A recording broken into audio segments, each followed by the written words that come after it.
তো এখন আমরা কথা বলবো দুটো সিনেমা নিয়ে। একটা হচ্ছে দেয়া নিয়ে, আরেকটা হচ্ছে রাজকুমারী। দুটোতেই আমাদের উত্তম কুমার মহানায়ক আছেন এবং এই দুটো সিনেমার মধ্যে কিছু কমন ট্রোপস আছে, কিছু কমন আইডিয়াজ আছে, সেইগুলো আমরা বোঝার চেষ্টা করবো। হাই, আমি ধ্রুব, ওয়েলকাম টু ডা রিভিউজ। Let's start.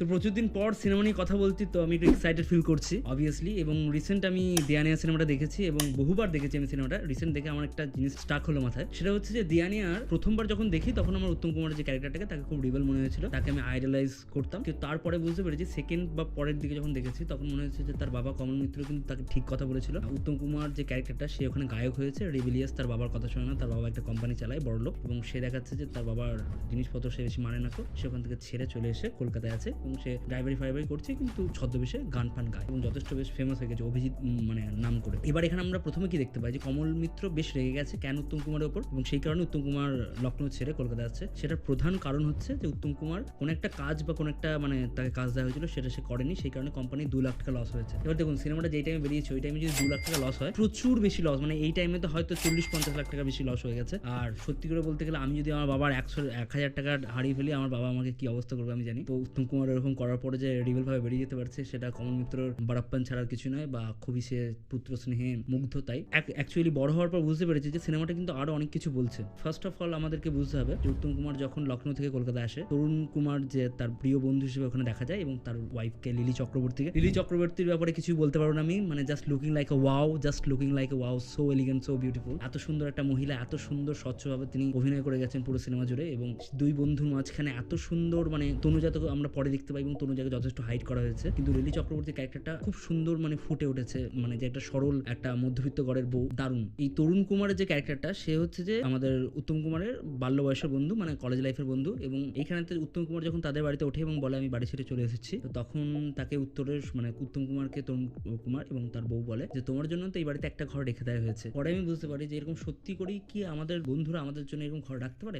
যদি সে মধ্যবিত্ত হয়, আমি প্রচুর বড় লোক হই, সেখানে ক্ষেত্রে একটা জিনিস হতে পারে। যদি আমার বন্ধু রণবীর কাপুর হয়, তাহলে অবভিয়াসলি আমি একটা ঘর তাকে ছেড়ে দিতে পারি। সত্যি আমার বন্ধু যদি আমার মতোই হয়, তাকে কিন্তু আমার ব্যাক অফ দ্য মাইন্ডে একটা জিনিস ঘুরবে যে এই বন্ধুটা কি আমার গলগ্রহ হয়ে দাঁড়াবে না, তো কতদিন আমার ঘরেতে থাকবে। যখনই এই হাই লেভেলের লোকদের সাথে আমরা ওঠা বসা করি, আমরা ভাবি যে আমি তাকে এখন ফেভার করছি, সে হয়তো ফিউচারেতে আমাকে একটা বিরাট কিছু রিটার্ন দেবে, প্রচুর কিছু আমাকে সে ব্যাক করবে। তো এই কারণেই উত্তম কুমারের ক্যারেক্টারটা বলি, বা উত্তম কুমারের যে ব্যাক লাইফে তার বাবার যে সাপোর্টটা ছিল, সে খুব বড় লোক ধনীর ছেলে বলি, তার বন্ধুরা তাকে সেইভাবে ট্রিট করতো, সে একটা জিনিস আমরা দেখতে পাই। এবং প্রথমেই সে যখন বাড়ি ছেড়ে চলে আসছে, সে বলছে তার বাবার টাকা নেবে না, কিন্তু তার সে বাবার গাড়িটা নিয়ে আসে এবং গাড়িটা বিক্রি করে তার বন্ধুকে কিছুটা হেল্প করে, ওই লেখক বন্ধুকে, এবং সে নিজে কিছু টাকা নিয়ে কলকাতায় আসে। সেখান থেকে আমরা দেখতে পাই এই যে লেখক বন্ধুকে হেল্প করা, বা তার লেখক বন্ধুকে সে প্রায় হেল্প করেছে, যে কিন্তু যুদ্ধ করছিল, তার কবিতার বই বিক্রি হয় না, সে খুব ভালো লেখে, উত্তম কুমার তাকে হেল্প করতো। কিন্তু কি করে করতো? কারণ হচ্ছে যে তার সোর্স অফ ইনকাম ছিল তার বাবা। তো সেইখানে তো একটা বুঝতে হবে যে কিছু জায়গাতে যেমন ট্যালেন্টের প্রচুর দাম আছে, ক্রিয়েটিভিটির দাম আছে, কিন্তু সেটাকে সাস্টেন করার জন্য কিছু ভালো লোকের এবং কিছু ফাইন্যান্সিয়াল ব্যাকগ্রাউন্ডের দরকার হয়, এবং সেই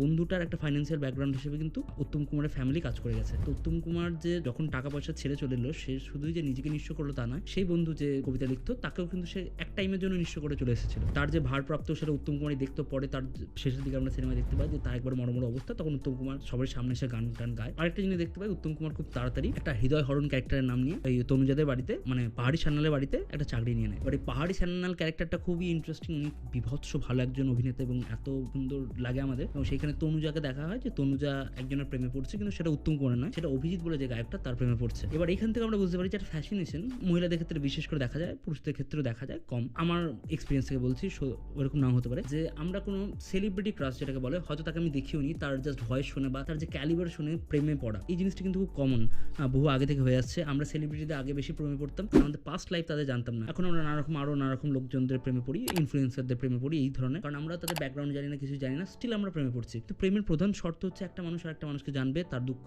তার খারাপ সাইডগুলো সে নিজের মধ্যে ইমবাইব করবে, ভাইব দুটো ম্যাচ হবে। কিন্তু এইখানে কিন্তু তনুজা ক্যারেক্টারটা উত্তম কুমারের ক্যারেক্টারের ব্যাপারে মানে তাকে অ্যাকচুয়ালি সেরকম পছন্দ করে না, কারণ সে হৃদয় হরণ নামেতে ঘুরে বেড়ায়, তার দুটো ট্যাপাটেপি বলে মেয়ে আছে, হয়তো অতটা কুল ভাবে কথা বলে না, কিন্তু তার মধ্যে একটা দোমনা দেখা যায় যে উত্তম কুমারকে সে বিশ্বাস করতে পারে না, বা হৃদয় হরণ ক্যারেক্টারটাকে সে বিশ্বাস করতে পারে না।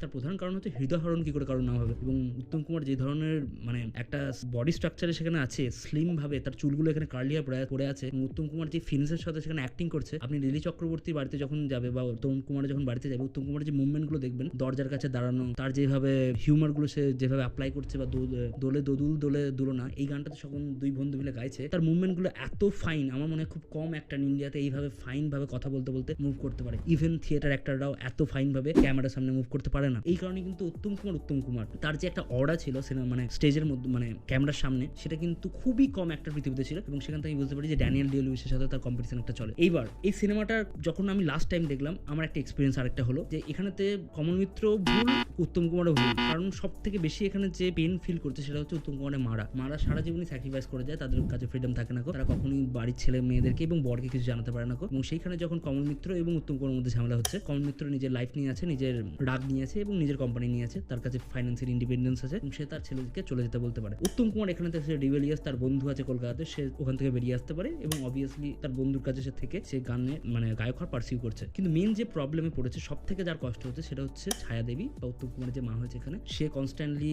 মানে সে খেতে পারছে না, তার শরীর খারাপ করছে এবং সেই কারণে তো উত্তম কুমার এবং কমল মিত্র দুজনেই কিন্তু যথেষ্ট চিন্তিত। কিন্তু মেন প্রবলেম হচ্ছে এরা দুজনে ঝামেলা করার সময় ভাবেনি যে তার মায়ের ভেতর দিয়ে কি যাবে। তো এখানে আমরা একটা এখনকার সমাজে দেখতে পাই যে মোস্ট অফ দ্য টাইম যেটা হয় যে আমরা মাদের যে জবটাকে সেটাকে আমরা ফিয়ারফুলি নিই না, তাদের যে কর্তব্যটাকে, তাদের যে এক্সপিরিয়েন্সটাকে আমরা সেটা কখনোই কেয়ার করি না। আমরা ছেলেরা মনে করি যে আমরা ইয়াং এজ, আমরা তখন যেমন করে বেড়াবো আমাদের ক্রিয়েটিভিটি নাম করে, এবং আমাদের বাবারা মনে করে যে তারাও যেহেতু পুরুষ শাসিত সমাজে তারা বাস করে এবং তাদের যেহেতু কিছু এন্টাইটেলমেন্ট আছে, মেন এন্টাইটেলমেন্ট বলতে পারে, তো তারা নিজের মতো বিহেভ করে যাবে। মেন সারা জীবনই যেটা শোষিত হয় সেটা হচ্ছে মা একটা জব হতে পারে। শুধু যে আমি ফেমিনিন ক্যারেক্টারটাকে মা বলছি তা না, যারা মায়ের মতো হয়, যারা ছেলেকে অকথ্য ভালোবাসে, যাদের ভালোবাসার টান কোনো জিনিসের কোনো সাইন্টিফিক লজিকেতে এক্সপ্লেন করা যাবে না। এবং এখানে আমরা দেখতে পাই যে বন্ধুর জন্য একটা বন্ধু কত কিছু করতে পারে, এই স্টাবলিশটা কিন্তু শেষে খুব সুন্দর করা হয়েছে। এবং এইখান থেকে উত্তম কুমারের ক্যারেক্টারটা পরিণতি পাচ্ছে, কিন্তু তনুজার ক্যারেক্টারটা কোথাও এখানে পরিণতি সেইভাবে পায়নি। জাস্ট একটা কিউট সুন্দর মেয়ে হয়ে একটা নায়িকা সে ঘুরে বেড়াচ্ছে সারাক্ষণ আমাদের সামনে, সেটার থেকে বেশি স্টিল আমার তনুজাকে খুব ভালো লাগে এবং তার ক্যারেক্টারের যে নুয়ান্সেস গুলো ছিল বেশ ভালো। কিন্তু আমার লিলি চক্রবর্তী ক্যারেক্টারটাকে সব থেকে বেশি ভালো লেগেছে এবং সব থেকে বেশি নুয়ান্সড লেগেছে এবং তার ইফেক্টিভনেসও খুব বেশি এবং সে খুব সক্রিয় অভিনয় করেছে এর মধ্যে। এবার এই সিনেমার সাথে একটা রিলেটেড সিনেমার কথা বলছি, সেটার নাম রাজকুমারী। এবার রাজকুমারী সিনেমাতে এবার দেখুন, এই যে আমি যে সিনেমাটা কথা বললাম, এখানে উত্তম কুমার গান গাইতে পারে দেয়ানিয়াতে, রাজকুমারী সিনেমাতেও কিন্তু উত্তম কুমার গান গাইতে পারে, কমন ব্যাপার। ওইখানেতেও কিন্তু আমাদের তনুজা আছে, তনুজা ওখানে গান গাইতে পারে, আমাদের দেয়ানিয়াতেও কিন্তু তনুজা গান গাইতে পারতো। এবার এখানেতে প্রোটাগনিস্টটা চেঞ্জ হয়েছে, আমাদের দেয়ানিয়া সিনেমাতে প্রোটাগনিস্ট ছিল উত্তম কুমার, রাজকুমারী সিনেমার প্রোটাগনিস্টের নাম হচ্ছে তনুজা। তনুজা একটা ক্যারেক্টার, তার মা আছে এবং তার বাবা নেই, তার মা বিধবা, কিন্তু তার মা একটা বড় বংশের বিধবা, তিনি অনেক কিছু রিয়েল এস্টেটের মালিক, প্রচুর জায়গা সম্পত্তির মালিক, তার সমাজে বেশ প্রতিপত্তি আছে, সে তার মেয়েকে একটা বড় জায়গায় দেখতে চায়। এইখানেতে একটা দেখতে পাই যে একটা মাদারলি ডমিনেন্স দেখতে পাই, শুধু মাদারলি নয়, একটা ফাদারলি ডমিনেন্স, একটা ফেমিনাইন ক্যারেক্টারের মধ্যে দেখতে পাই। তার মা তার মেয়েকে দিয়ে অনেক কিছু করাতে চায়, তাকে গণিত শাস্ত্রতে পারদর্শী করতে চায়, তাকে শাস্ত্রীয় সঙ্গীতে পারদর্শী করতে চায়, আর অনেক কিছু করতে চায়। এবং এইখানে তো উত্তম কুমারের ক্যারেক্টারটা খোলামেলা ক্যারেক্টার, সে ইন্স্যুরেন্স কোম্পানিতে চাকরি করে এবং সে কোনোভাবে তনুজার প্রেমে পড়ছে ওই ক্যারেক্টারটা, এবং তনুজা তারপর থেকে তার মধ্যে চেঞ্জেস আসছে, সে মায়ের কম কথা শুনছে এবং শেষকালে সে তাকে বিয়ে করতে যাচ্ছে এবং তারপর এরকম ঘটনাক্রমে চলতে থাকে। তো কিছু কমন জিনিস আমরা দেখতে পাই, যেখানেতে ওই উত্তম কুমারের যে ওখানে যে রিবেল ক্যারেক্টারটা ছিল, এখানে রিবেল ক্যারেক্টারটা তার মধ্যে এখানের মধ্যে আছে, কিন্তু এইখানেতে সব থেকে বেশি রিবেল যেটাকে দেখিয়েছে আমরা, সেটা হচ্ছে যে এখানে যে প্রোটাগনিস্ট, তার যে চেঞ্জেস গুলো, সেটা হচ্ছে তনুজা ক্যারেক্টার রাজকুমারী, যে সে সত্যি করে রাজকুমারী, মানে জমিদার পরিবারের টাইপের মেয়ে, সে যখন নিজের খোলসটা চেঞ্জ করছে, তার ক্যারেক্টারটা যখন ডেভেলপ হচ্ছে এবং শেষকালে সে যখন নিজের মায়েকে বুঝতে পারছে তার মা তাকে এতটা ভালোবাসে, যখন উত্তম কুমার তাকে বিয়ে করে না, সে বাড়ি চলে আসে, তার মা তার জন্য শরীর খারাপ হয়ে যায় এবং তারপর বলে তাকে তুই কোনোদিন ক্ষমা করবি না বা উত্তম কুমারকে খুঁজে বার করতে। এই যে চেঞ্জেস গুলো ছায়াদেবীর মধ্যে আসছে, তখন থেকে আমরা বুঝতে পারি যে এখানেও মাকে এক্সপ্লোর করা হচ্ছে। এখানে কি এক্সপ্লোর করা হচ্ছে যে প্রচুর জন বিয়ে হয়ে যাওয়ার পর প্রচুর মহিলা ওই সময়তে নিজের ফ্রিডমতে চাকরি বাড়ি করতে পারতো না, তার মধ্যে অনেক খামতি থাকতো, কিন্তু যেহেতু তাদের ছোটবেলায় বিয়ে হতো, তো সেই কারণে ছায়াদেবী ক্যারেক্টারের যে খামতিগুলো আমাদের পরিবার এখনো হয়, যে আমাদের মা বাবারা তাদের যে স্বপ্নগুলো পূরণ হয়নি সেগুলো তাদের ছেলে মেয়েদের মধ্যে পূরণ করার চেষ্টা করে। যেমন আমার বাবা আমাকে বলতো যে ডাক্তার হতে হবে তোকে, আমাদের বাড়িতে কম ডাক্তার আছে, তুই ডাক্তার হলে আমার খুব ভালো লাগবে। আমার মাও চাইতো যে আমি কিছু হই, সেগুলো আমি বলছি না। তো এই যে মারা চাই মেয়েদেরকে, বিশেষ করে যে তুই মানে অনেক মারাই তার মেয়েদেরকে গান নাচ শেখায়, আঁকা শেখায়, এইগুলোর মূল উদ্দেশ্য হচ্ছে যেন শ্বশুর বাড়ি গিয়ে তার কথা কম শুনতে হয় এবং তারা যেন ফাইন্যান্সিয়ালি ইন্ডিপেন্ডেন্ট হতে পারে, সেই একটা চাহিদা কিন্তু মায়েদের মধ্যে থাকে। এখানে আমরা দেখি ছায়াদেবীর ক্যারেক্টারটা তার মেয়েকে নিয়ে মানে তনুজাকে নিয়ে পাগলামো করছে, কিন্তু তার প্রধান কারণ হতেই পারে যে সে অনেক কিছু জীবনে চেয়েছিল, হয়তো তাকে সেগুলো সে পায়নি এবং সে স্বামীর ঘরে গিয়ে, যেহেতু একটা বড় ঘর, সেখানে হয়তো বেশিরভাগ টাইমে যেটা দেখানো হতো যে বউকে অনেক কথা শুনতে হয়েছে, সেই জিনিসটাই হয়তো তার যে খামতিগুলো সে নিজে তনুজার মধ্যে দিয়ে সেগুলো সব পূরণ করার চেষ্টা করেছে। মানে নানা রকম শাস্ত্রতে পড়াশোনাতে ভালো, সঙ্গীত জানে এবং সে এইগুলোকে করানোর জন্য তার মধ্যে কিছু নিয়ম সৃষ্টি করেছিল। সেই নিয়মগুলো হয়তো খারাপ, সেই ডমিনেন্স গুলো তার মেয়ের যে ফ্রিডম কেড়ে নেয় সেগুলো খারাপ, কিন্তু তার উদ্দেশ্য হয়তো খারাপ ছিল না। সেটা আমরা সিনেমার শেষের দিকে গিয়ে বুঝতে পারি যে তার মেয়ের প্রতি তার কি ভালোবাসা, এবং শেষকালে সে মেয়ের ভালোবাসা দিয়ে কিন্তু সে প্রাণ ত্যাগ করে ফেলে। এবং তারপর এই উত্তম কুমারের ক্যারেক্টারটাও যে আমরা ভাবি যে সে রিবেল, সে বোহেমিয়ান, সে হয়তো ভালোবাসার জন্য দাঁড়ালো না, সে তার প্রেমিকার জন্য এলো না, সে কেন পালালো আমরা বুঝতে পারি না। কিন্তু শেষকালে দেখতে পাই যে সে যখন বিয়ে করতে আসছিল তার চোখ দুটো চলে যায়, এবং তারপর সে যেহেতু একটা মানে বোঝ হয়ে গেছে, চোখ যার নেই, পুরুষের চোখ নেই মানে কি, পুরুষ আর খেটে খেতে পারবে না। তাহলে যখন আপনি বিয়ে করছেন আপনি কি করেন, আপনার স্ত্রীর একটা দায়িত্ব নেন। আমি বলছি না যে স্ত্রীর দায়িত্ব নেওয়াটা ওই সমাজের মানে পরিপ্রেক্ষিতে বলছি, যে দায়িত্ব নেওয়াটা একটা দেখা হতো যে পুরুষ স্ত্রীর দায়িত্ব নেবে। তো এইখানে তো উত্তম কুমার দেখতে আমি তো দায়িত্ব নিতে পারবো না, আমি একটা নিজেই বোঝা হয়ে যাবো, তনুজার জীবন থেকে সরে যায়, যাতে একটা ভালো মানে আরেকটা পুরুষ পেয়ে তার সাথে বিয়ে করে সে সুখী থাকতে পারে। তো এখানে একটা স্যাক্রিফাইসও দেখছি, যে একটা যথেষ্ট ম্যাচিওর স্যাক্রিফাইস, যে অনেক সময় আমাদের মনে হয় আমাদের লাইফে নিজস্ব অনেক সময় প্রবলেমেটিক, এই জিনিসগুলো তখনই বোঝা যায় যখন আপনি এইসব সিনেমা দেখবেন, যে কত ক্যারেক্টারগুলো কত ম্যাচিওর হয়, যে আপনি যতই বোহেমিয়ান হন, যতই আপনি উড়নচণ্ডী হন, একটা টাইমের পর আপনার ম্যাচুরিটি, আপনার যদি লাইফে প্রচুর প্রবলেম থাকে, আপনার যদি ফ্যামিলিতে প্রবলেম থাকে, তাহলে আপনাকে কখনো কখনো কিন্তু রিলেশনশিপ বা সেই তার ভালোর জন্য আপনাকে সরে আসতে হয়, বা আপনি কারো ভালো করার জন্য আপনি নিজের লাইফ থেকে সরে আসেন। এবং এখানে উত্তম কুমার দেখতে সরে এসেছিল, এবং এইটাকে দেখি যখন সে তনুজা জানতে পারছে, তাকে আরো আঁকড়ে ধরছে। সত্যি যদি আপনার পার্টনার ভালো হয়, তাহলে আপনার কাছে কিন্তু সেও ফিরে আসবে, আপনাকে খোঁজার চেষ্টা করবে, সে মুভ অন অত সহজে করে না। এই জিনিসগুলো কিন্তু তখনকার পুরোনো মেইন স্ট্রিম সিনেমাতে এক্সপ্লোর করছে, আমাদের মেইন স্ট্রিম সিনেমাতে কিন্তু এই জিনিসগুলো এখন এক্সপ্লোর করে না। আমাদের মেইন স্ট্রিম সিনেমাতে এখন কি এক্সপ্লোর করে, সাউথের সব থেকে কমা রিমেক, তাদের ভালো গুণগুলো এক্সপ্লোর করা হয় না, মালায়ালাম সিনেমার ভালো কনসেপ্ট এক্সপ্লোর করা হয় না, এক্সপ্লোর করা হয় সব থেকে জঘন্য সিনেমাগুলো। উত্তম কুমার তখনকার মেইন ফোকাসের হিরো, সে যা সিনেমা করছে সেগুলো সব গোল্ড, তো সে কিন্তু এই ধরনের সিনেমা করছে, সে কোথাও একটা ঘুষি মেরে 100 জনকে ওড়াচ্ছে না, এই ধরনের সিনেমা প্রচুর টাকা কামাচ্ছে, এই ধরনের সিনেমা মানুষের প্রতি ইম্প্যাক্ট ফেলছে। হ্যাঁ মানলাম একটা গান ঢুকানো হয়েছে, সেখানেও কিন্তু কিছু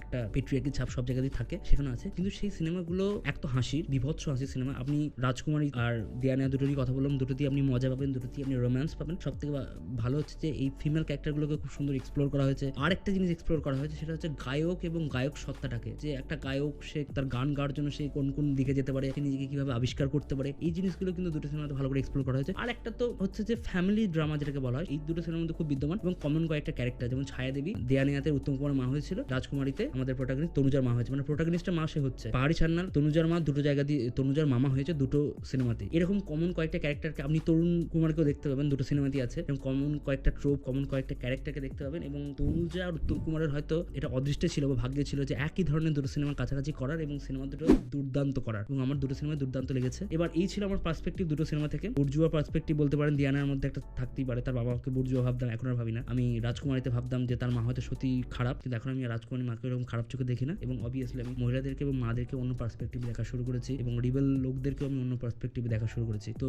আপনাদের কেমন লেগেছে ভিডিওটা সেটা অবভিয়াসলি আপনারা জানিয়েন কমেন্টে, আর সিনেমাটা আপনাদের কেমন লেগেছে সেটা আমাদের কমেন্টে জানাতে পারেন, আর আপনাদের কোনো পার্সপেক্টিভ থাকলেও কমেন্টে জানিয়ে। ভিডিওটা ভালো লাগলে লাইক, শেয়ার এবং সাবস্ক্রাইব করে দিন। Thank you.